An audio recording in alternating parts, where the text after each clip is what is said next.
What if I told you that the biggest mistake of your life isn't failing, but never trying? There is a Japanese proverb that has changed the lives of many people around the world. Shippai wa Seikou no Moto. It seems complicated, right?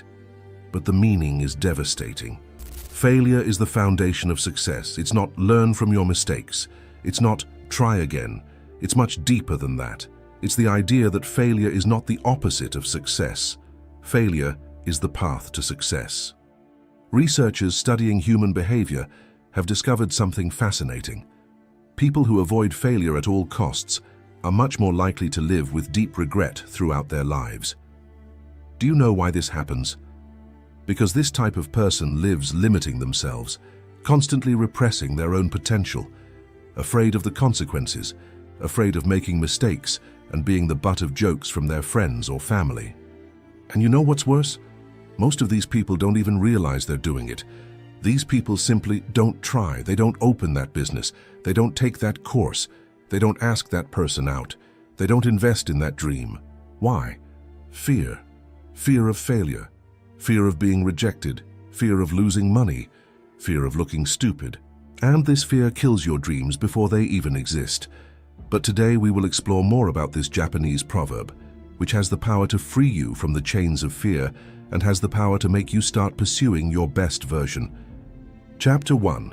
The Boy Who Was Afraid to Live. Let me tell you a story about a guy. Let's call him Michael. Michael was 22 years old. He had graduated from high school a few years ago. He got a job at an electronics store. The salary was low, but it paid the bills. Michael wasn't stupid. He had ideas. He had dreams. He had potential. But Michael had a very common problem. He was afraid. Fear of failure. And that fear controlled every decision he made in life. Every day, Michael woke up at 6 in the morning. He had coffee. He went to work. He came home. He watched Netflix. He went to sleep. And the next day, the same thing. On weekends, it was the same routine. Nothing changed. And you know what's worse? Michael knew. He knew he was under arrest.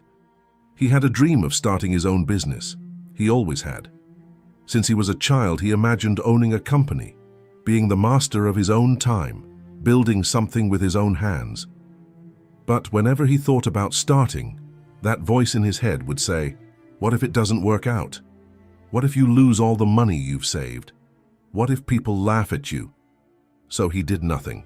Michael also wanted to invest, to study the financial market, to make his money work for him. But whenever I was about to open an account with a brokerage firm, fear would creep in. What if you lose everything? And he would give up.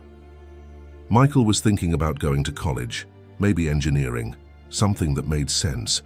But every time she went to register, fear would creep in. What if you don't like the course? What if it's too difficult? What if you spend years studying something you're not going to use? And he did nothing. And do you know what else was killing Michael inside? He had a girl at his work, Sarah. Michael had been in love with her for months. She was amazing, intelligent, funny, beautiful. Every time she passed by him, his heart raced. Every time she smiled, he thought, maybe I'll ask her out today. But whenever he mustered up the courage, fear would hit him harder. What if she says no? What if she laughs at you? What if you get rejected in front of everyone? So Michael did nothing, and Sarah remained there, smiling, and he just watched. You know what's interesting? Fear is necessary for human survival. It's a feeling that keeps us alert, that prevents us from doing dangerous things, things that could put our lives at risk. In ancient times, the people who were more afraid generally lived longer. Think about it. In a tribe, if a brave person decided to go for a walk in the forest alone, that person could be attacked by a wild animal and die, while the fearful ones who decided to stay in the tribe remained alive and healthy. However, this ancient mechanism of our brain today makes us think that everything is a mortal threat, when in reality it isn't. Think about it. If you go to talk to that person you like and they don't want to go out with you, what will happen? Will your life end? Will you go to jail? Will you die? No, none of that will happen. If the person says no, you might be sad for a few days, but soon after you'll go on with your life normally. Now think about it from another perspective. What if the person says yes? What if the person is willing to talk to you and get to know you better? Perhaps you're missing out on something you've always dreamed of because you're afraid it won't turn out the way you'd like. But know this: the regret and pain of never having tried is far worse than the discomfort of failure. Chapter 2: The Pain of Not Trying. Do you know what the saddest part of Michael's story was? He was suffering all day. He wasn't happy. He was just existing. He woke up every day knowing he could have more, knowing he deserved more. But he preferred to live with the pain of never having than to live with the discomfort of trying. Because trying meant taking a risk, and taking risks meant the possibility of failure, and failing, in Michael's mind, was the worst possible scenario. But do you know what Michael didn't understand? He was already failing. Every day that he didn't try, he was failing. Failing to live the life he wanted, failing to become who he could have been, failing to be happy. A psychologist with years of experience in human behavior said something that should be on every wall in the world. The pain of regret is infinitely greater than the pain of temporary failure. Because failure hurts, but it passes. You try. You make mistakes, you learn, you adjust, you try again. But what about regret? Regret remains. He will be with you forever. And Michael was building a lifetime of regrets. He looked at his friends who took risks, who tried, who failed a few times, but kept trying. And he saw these friends living, while he was merely surviving. Chapter 3: The Day Everything Changed. Until one day something happened. Michael was at home. End of another ordinary day. Another day where nothing changed. He was browsing the internet, aimlessly, just killing time. And suddenly, he saw something. A post on a social network, a sentence in Japanese. Shippai wa Seikou no Moto. Failure is the foundation of success. Michael stopped. He read it again. Failure is the foundation of success. Something about that sentence had touched him. He clicked. He started searching. And what he discovered changed everything. Shippai wa Seikou no Moto is not just a cute proverb, it's a philosophy of life. Michael discovered that this idea has been deeply rooted in Japanese culture for centuries. In Japan, failure is not seen as the opposite of success. It is seen as the necessary ingredient for success. Think about it. When you learn to walk, you fall many times. When you learn to speak, you make mistakes constantly. When you learn any new skill, you fail at first. And it is precisely through these failures that you learn. But at some point in life, society teaches us that failure is bad, that making mistakes is shameful. You need to get it right the first time. And that paralyzes us. Michael continued his research. He discovered that in Japanese companies, especially the most innovative ones, there is a culture of fail fast, learn fast. The idea is not to avoid mistakes. It's to make small mistakes early on, before investing everything. Test, fail, learn, adjust, try again. He read about Japanese martial arts, where masters say that every fall on the mat is a lesson, not a failure. He read about the concept of kaizen, continuous improvement through small steps. And Michael realized something. He had spent years of his life trying to avoid failure. And in the process, he avoided success as well, because you can't have one without the other. Chapter 4: The Change of Perspective. That night, Michael couldn't sleep. He spent hours thinking about all the times he didn't try, all the opportunities he let slip by, all the what-ifs that he never explored. And he felt angry, not from others, from yourself. Anger at having wasted so much time, anger at having let fear control him, anger at having chosen the safety of mediocrity instead of the risk of greatness. But Michael also sensed something different, something he hadn't felt in years: hope, because he finally understood. Failure was not the enemy. The fear of trying, that was the real enemy. Shippai wa Seikou no Moto. Failure is the foundation of success. It's not, maybe you'll learn from your mistakes. It's, you need to fail to achieve real success. Michael realized that everyone he admired had failed. That businessman he followed on Instagram, He went bankrupt twice before getting it right. That investor he admired. He lost money several times in the beginning. That guy who started his dream company. He was rejected by 30 investors before securing funding. The difference wasn't that they didn't fail. The difference was that they tried, and they kept trying. Chapter 5. The First Steps. The next day, Michael woke up feeling different. He looked in the mirror and made a promise to himself. I'm not going to let fear decide for me anymore. And he started small, because he understood that Shippai wa Seikou no Moto does not mean being reckless. It doesn't mean throwing everything away and hoping for the best. It means taking risks, but smart risks. Michael had no family to support. He had no children. He had no great responsibilities. He had the greatest advantage anyone can have in life: freedom to fail. So he decided to use that to his advantage. The first thing he did, he invited Sarah for coffee. Does it seem simple? But for Michael, it was terrifying. He spent the entire morning rehearsing what he was going to say. His hands were sweating. His heart was beating fast, and that voice in his head screamed, "Don't do that, what if she says no?" But Michael took a deep breath, and he reminded, failure is the foundation of success. If she said no, he would learn, he would grow, he would move on. But what if he didn't try? He would live the rest of his life wondering, what if? Then Michael went over to her table. "Hi, Sarah. I know this might sound a little strange, but would you like to grab a coffee with me after work?"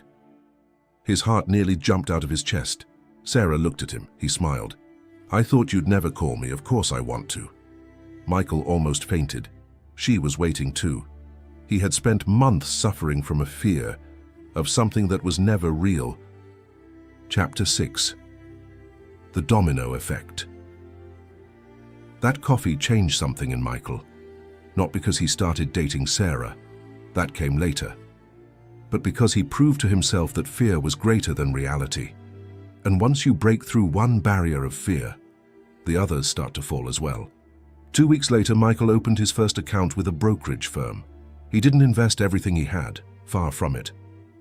He set aside a small amount, an amount that if lost wouldn't destroy him, and he began to study, read, learn, test strategies. Did he make a mistake? Of course he did.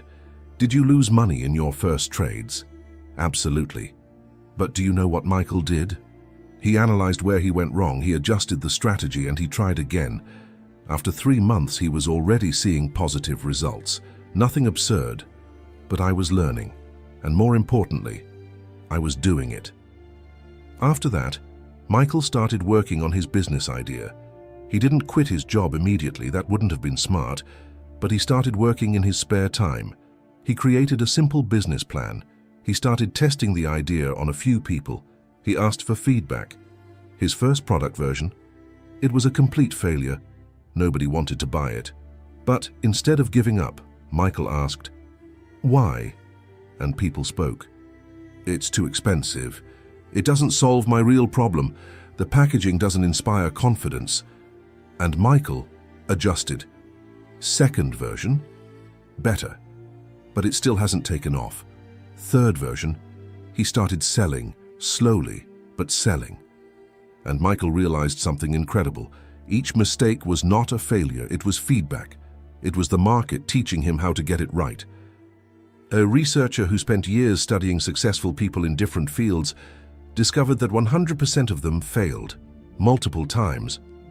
But the difference between those who succeeded and those who didn't was not talent, and it wasn't luck either. It was in the way these people dealt with failure. Successful people viewed failure as data, for your information, as part of the process. Those who failed to achieve their dreams, however, viewed failure as a form of identity. I failed, therefore I am a failure. And that change of perspective, that's the difference between achieving your dreams and living with regret. A neuroscientist with years of experience discovered that our brain cannot differentiate between real fear and imagined fear. When Michael was afraid to call Sarah, his brain reacted as if he were facing a predator.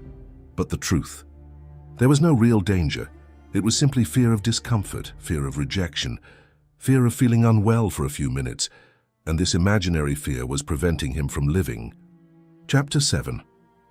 The Truth About Risks. Now, let me make one thing perfectly clear here, because I don't want you to misunderstand.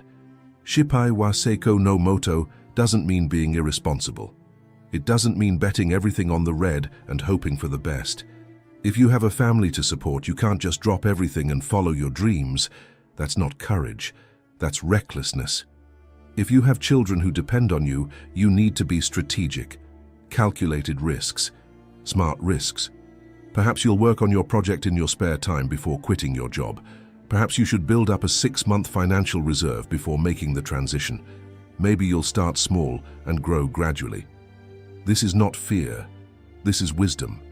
But if you're young, if you don't have major responsibilities, if you have the freedom to fail without destroying other people's lives, so you have a rare privilege. You can make mistakes, you can try, you might fail, and life will not end. And you know what's even crazier?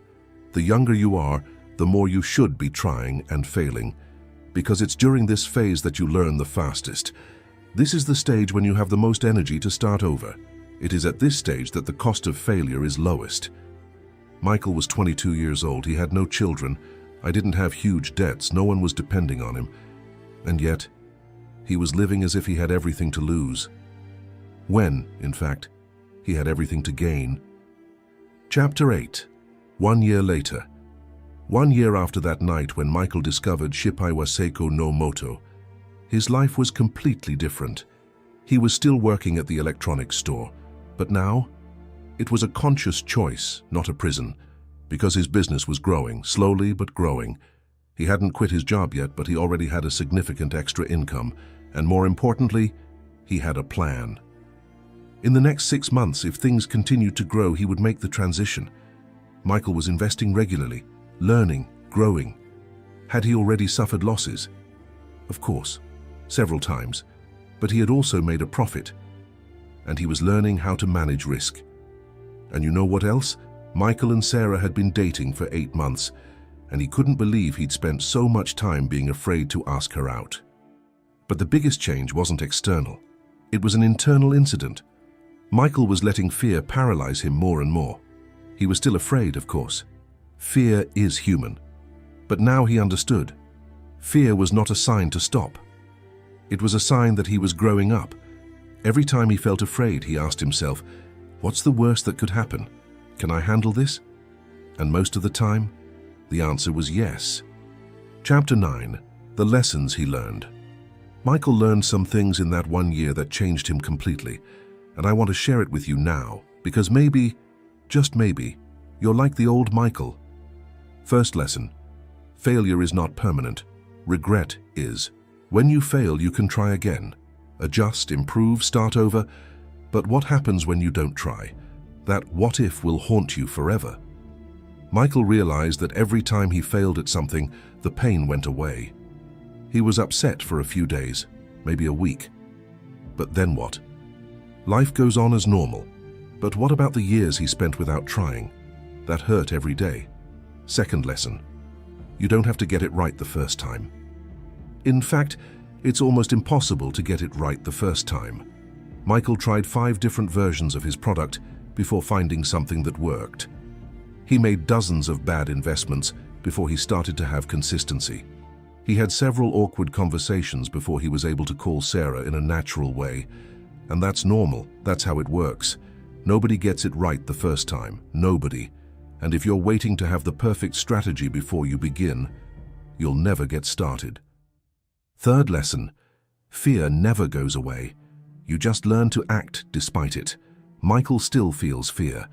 Every time he launches something new in his business, the fear resurfaces. Every time he makes a larger investment, fear creeps in. But now he understands, fear is not the problem.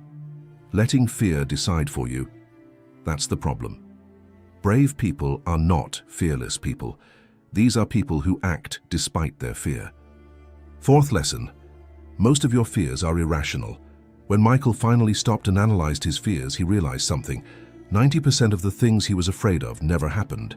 He was afraid of being rejected by Sarah. She said yes. He was afraid of losing all his money investing. He did incur losses, but nothing catastrophic. He was afraid his business wouldn't work out. It did.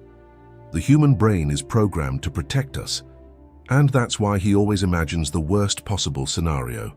But in real life, things are rarely as bad as we imagine.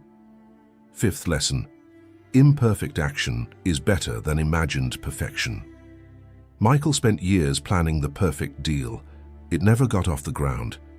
But when he started with a good enough version, he learned more in 3 months than in 3 years of planning. Because you only truly learn when you do.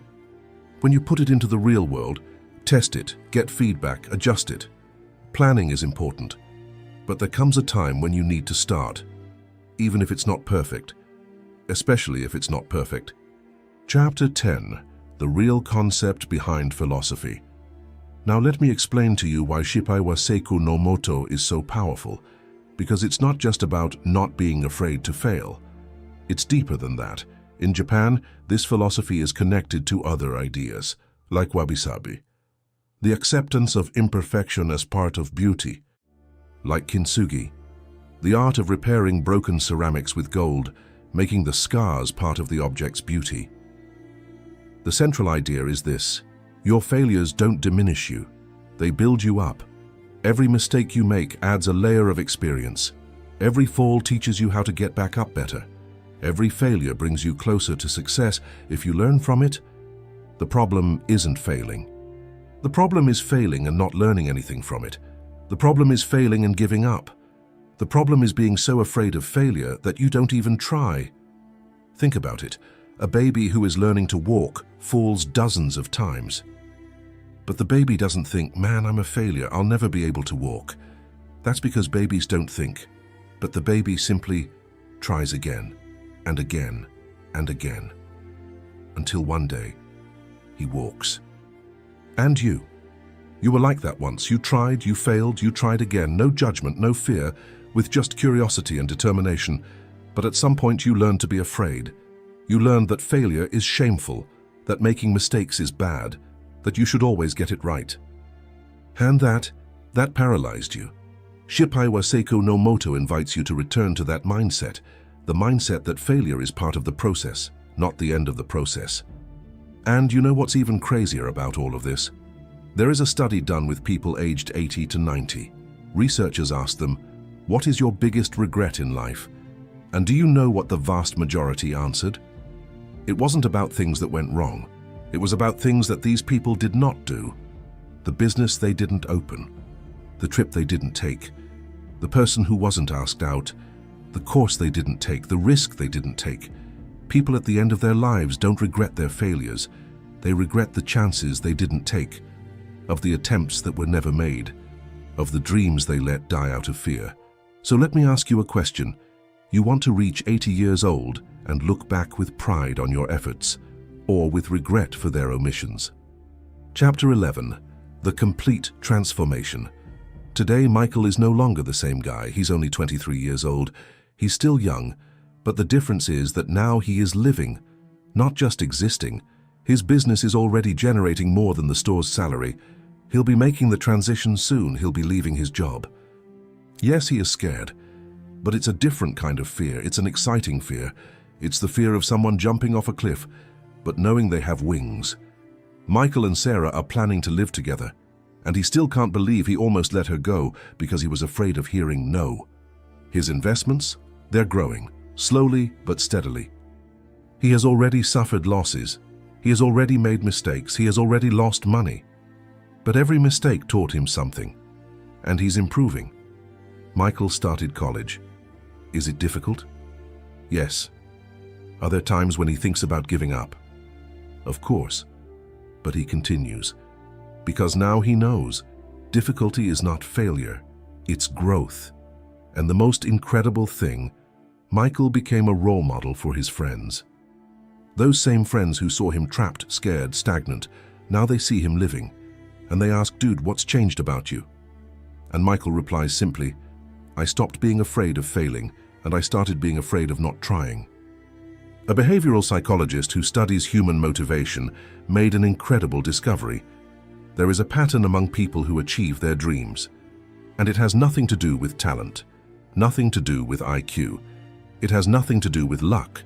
It has to do with a simple characteristic: tolerance to discomfort. The people who manage to achieve their dreams are those who can tolerate the discomfort of uncertainty, the discomfort of fear, the discomfort of not knowing if it will work out. And these people still act like that. And what about people who don't achieve their dreams? These are the ones that prioritize comfort above all else. They prefer the safety of mediocrity than the discomfort of greatness. And ultimately, it's not about ability, it's about choice. You choose the temporary discomfort of trying, or do you choose the permanent comfort of regret? A researcher studied successful entrepreneurs for 15 years, and he discovered that, on average, a successful entrepreneur failed in 3.8 businesses before succeeding, 4 deals, 4 attempts, 4 failures before success. What is the difference between them and the people who gave up after the first mistake? Simple. They kept trying. They understood that each failure was not the end of the road. It was part of the journey. Shippai wa Seikou no Moto. Failure is the foundation of success. Literally. So back to you now. What are you afraid of? What are you not doing because you're afraid of failing? What business are you not opening? What course are you not taking? Who is the person you're not calling? What investment are you not making? What is the dream that you are killing out of fear? Because I need you to understand one thing: failure is temporary. But regret? Regret is permanent. You can fail today and try again tomorrow. But if you don't try today, and tomorrow will come and you'll be in the same place, and what about in 10 years, 20 years, 30 years? You won't regret the things you tried that didn't work out. You'll regret the things you never tried. Michael discovered this when he was 22 years old, and it changed his life completely. How old are you? And more importantly, how much longer are you going to wait? Shippai wa Seikou no Moto. Failure is the foundation of success. Don't be afraid to fail. Be afraid of never trying. Because in the end, the biggest failure isn't making mistakes. It's about never having the courage to begin. If you've watched this video this far, I invite you to subscribe to the channel. And if you'd like to support the channel, consider becoming a member. Members will have early access to content. Thank you very much for your attention and for all your support. Now comment below. What's the first step you're going to take today? What are you going to try that you were afraid to do? Don't wait any longer. Try, fail, learn, grow, but above all, live. And remember, be present, walk with honor, follow the path. Until the next video.